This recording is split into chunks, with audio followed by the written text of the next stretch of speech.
Hadley Bachman is a graduate student working on her PhD in the College of Education Human Ecology here at Ohio State University. And she also happens to be a graduate assistant here at the Ohio Statewide Family Engagement Center. And that is a title and title only. She is a phenomenal contributor to our team, and sometimes makes me worry about if I will have a job when she graduates. But I will stop blabbering about her credentials and turn it over to Hadley now to talk a little bit about families and success in middle school. Good afternoon. Can everybody hear me okay? Mm-hmm. As Tom said, my name's Hadley Bachman, and I'm a graduate research associate here at the Ohio Statewide Family Engagement Center. And before returning to graduate school, I was a principal, and before that a teacher. And I had the fortune of working with the age group with the best reputation, which is, of course, middle schoolers. So I want to start by just asking what makes middle schoolers unique? Is anybody willing to answer? What are some characteristics of the middle school age?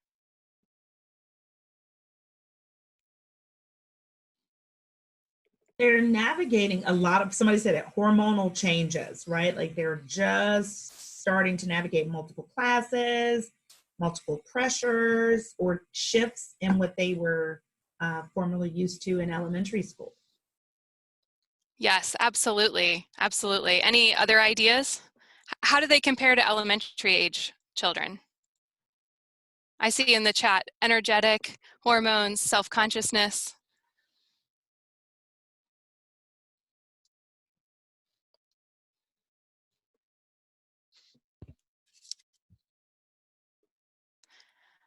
Okay, well, I'm going to go over some of the characteristics that the research shows is some of the things that we see in middle school age. So first, they're really developing a sense of their own individual identity. So that's one of the unique things that middle schoolers have.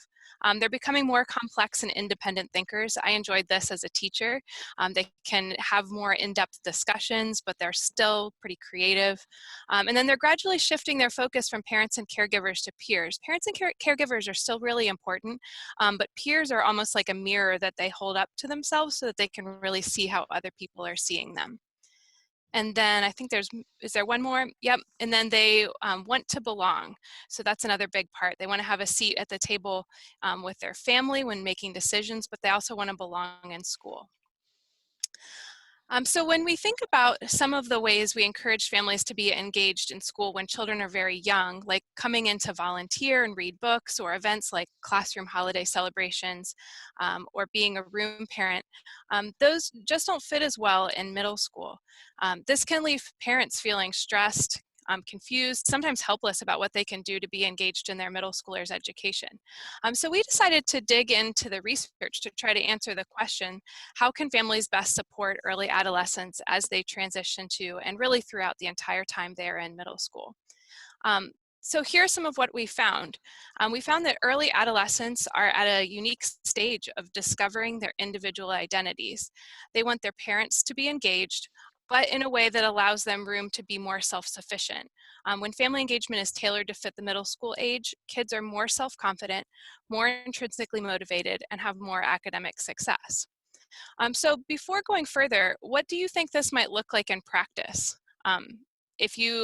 What is this kind of family engagement? Maybe put on a parent hat. What maybe would work in terms of being involved with a child's education in middle school?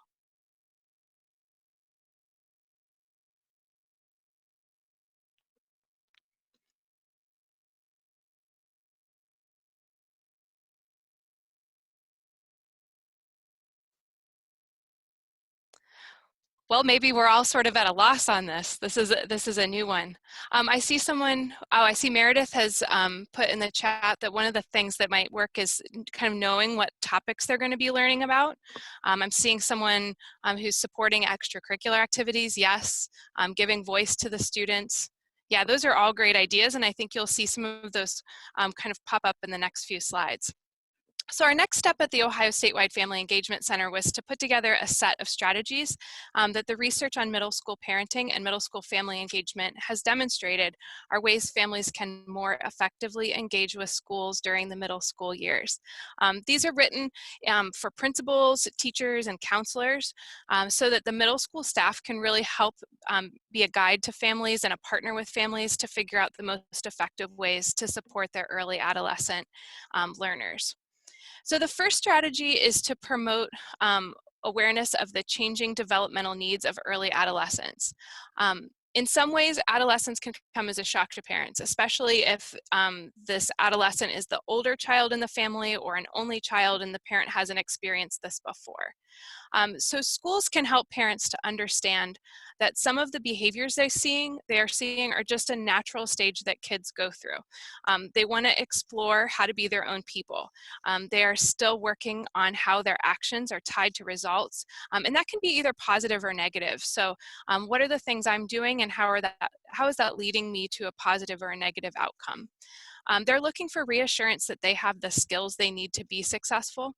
And schools can help families understand what the stage is all about by sharing what's going on in ordinary and accessible ways, especially on on those important topics like motivation or conflict management that's especially needed at this time. The next strategy is to provide families with information about how to navigate the middle school context. I want to pause and ask, what are some ways that middle school itself is different from elementary school? I think somebody said a minute ago that students have multiple different classes that they might go to. Are there other ways that middle school is different from elementary school? I'm going to weigh in on that one. I think one of the things for us distinctly is the parent portal becomes such a really, really important tool to keep up with, assignments or to, sort of, I think it's one of those places where formally you don't have it in elementary. It's not as a useful tool, but middle school becomes a real critical piece on how to connect with all of the teachers and see what assignments and expectations are there. So I think for us, like very tangibly, that parent portal for us is Infinite Campus, and parents not using it, not knowing how to log on or get around in there or what is the value of the platform is one of those critical shifts for us.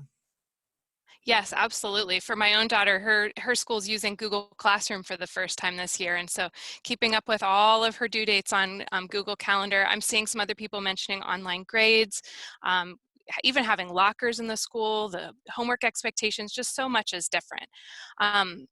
So the next strategy is really just about that. Middle school is in some ways a lot more complex than elementary school. Kids have multiple teachers, with different expertise and expectations. They travel from room to room. I know in my own experience as a middle school teacher, just helping those new middle schoolers keep organized with their stuff. They're leaving things everywhere behind them. So needing to be responsible for their belongings, they have more homework, they need to be more organized about their studies. And then outside of school, they usually have added more extracurricular activities by this age. So life outside of school also tends to be more complex. So schools can help parents to understand how vital their role is in helping students understand that school is important and that they expect them to work hard and succeed, and also then helping to support those important study skills, such as breaking down big long-term projects into doable daily goals. And so I think sometimes homework and sort of helping your child with their studies can be intimidating for parents as the work level gets more complex, but actually what research shows is that families don't actually need to kind of tutor in a subject. They more just need to help students understand how they can break down big assignments or keep track of their work. So those kind of strong study skills. Schools can also help make sure parents know why the things that they're learning in school will help students succeed in their future careers. That helps give parents the background knowledge they need to engage their kids in conversations about the importance of education at home. Okay, for our next strategy, this one is a big one. This one's growth mindset. So strategy number 5 is to emphasize a growth mindset in the classroom and provide families with ideas for how to encourage a growth mindset at home. So early adolescence is a time for learning and growing from mistakes as well as successes, and it's important for schools to help parents understand exactly what that means. There's so much research showing that having a growth mindset sets kids up for success, and families can complement the efforts that schools are using to promote a growth mindset by encouraging their kids to be problem solvers in a wide range of situations, and by talking about both successes and failures as an opportunity to learn. And the real key there is just learning from whether it's a success or a mistake. Asking your child, what have you learned from this opportunity, will then help set up that growth mindset. And families don't necessarily know a ton about that, so schools can help. Along these lines, by early adolescence, families know that their children aren't perfect, but it can be hard for them to know if their child's struggles are typical for their age and stage or something that they really need to work on. So strategy number 4 is to provide actionable and specific improvement messages to help families support their early adolescent. Schools can help by regularly communicating improvement messages that give families specific information about areas for growth. So it's really important that these are something that's actionable and specific, something that families can actually do at home, rather than sort of this qualitative opinion about a student. They should always be paired with the expectation that kids can and will make this growth. So the more concrete and actionable the information is, the more the families are able to give the support at home. Okay, strategy number 5. This kind of goes hand in hand. Encourage families to approach homework with positivity. So even as a graduate student, this one's important for me. For those of you with kids, what has your experience been like when your child has had a lot of homework?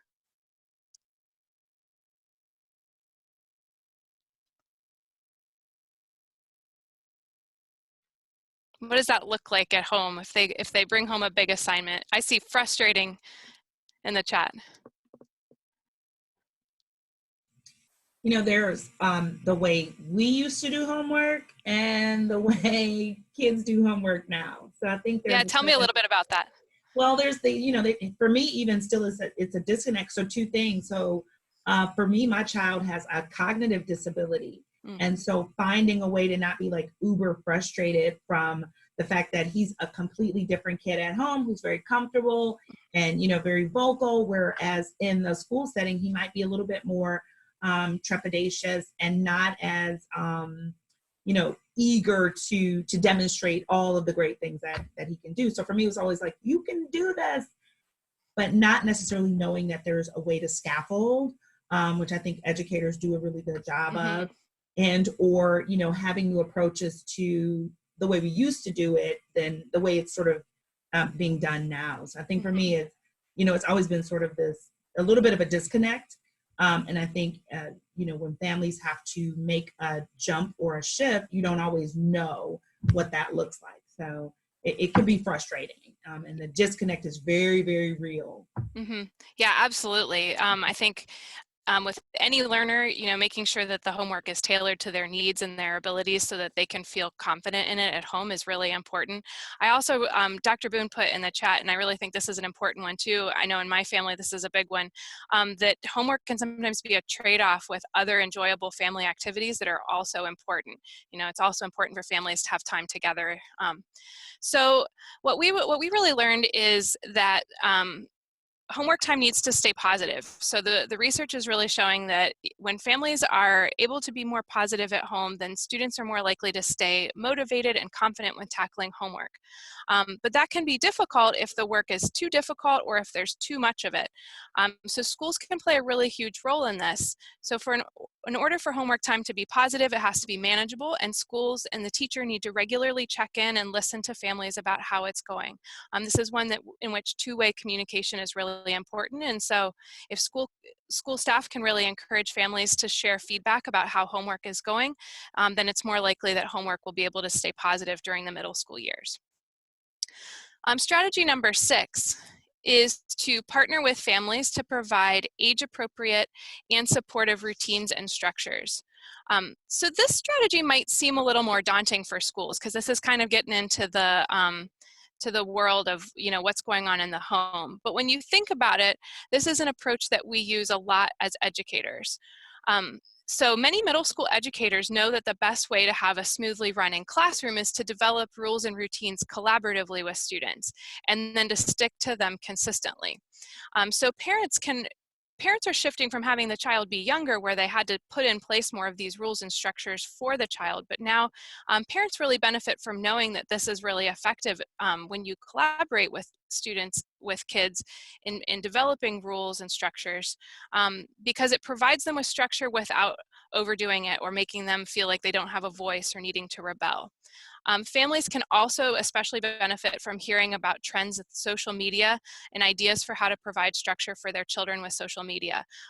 Educators often have more exposure to a larger population of kids than most parents do, so they're often the first ones to hear about some of these new fads and trends that might be of concern to parents. Strategy number 7 is to collaborate to create a sense of belonging at school and at home. So think back on your own middle school. Did you feel awkward? Were you lonely at times? Confused about who you were becoming or who you really were? All those things are normal. So both schools and families can work together to promote a sense of belonging and support. So this is an important strategy, again, to emphasize listening to families and that the importance of two-way communication. So families can help us as educators know if students are feeling lonely or ostracized, or if there's problems going on with friends at the school, so that at the school we can help build systems of support. We know who might need to check in with a counselor, or who might need an extra conversation with a teacher or a friendly face that day. So again, this is just one where hearing from the families about how school is going is really, really valuable. Okay, strategy number 8 is to communicate and model confidence in the early adolescence abilities. And this strategy connects growth mindset to providing that sense of belonging. This age in particular needs 3 motivational resources. They need to know that their actions have reactions, so whether those are positive or negative, that they have the ability to do the things they need to do to be successful, and that they can and are choosing those actions that lead to success. One great way to do this is for schools to implement student-led conferences in middle school, which gives students the opportunities to share their successes with their families and describe the action steps they took to lead to this success. And then finally, our last strategy is to value home-based involvement as the most impactful and developmentally appropriate form of family engagement. So for the middle school years, this is about honoring families for what's called home-based family engagement, and that's where families are supporting the education effort through their everyday parenting actions at home. And that's really developmentally appropriate for middle schoolers who are ready to be a little bit more independent. They don't want their parents necessarily volunteering in the classroom or popping in the school a lot. And they need to feel confident that they can approach these challenges on their own, but they also need support and help getting there. So we as educators can really value what parents are doing at home to help set their child up for success. And we can share with families how vital these strategies are and celebrate and appreciate their work in providing support at home. And that also values families that might not be able to get into the school for events at their regularly scheduled times just because they work different hours or they struggle with transportation. When we send home the message that we know that you're involved in your child's education, even if you're doing so at home, that really values parents where they're coming from. Okay, so last slide. Where can you go to learn more about the research and access tools for your school and community?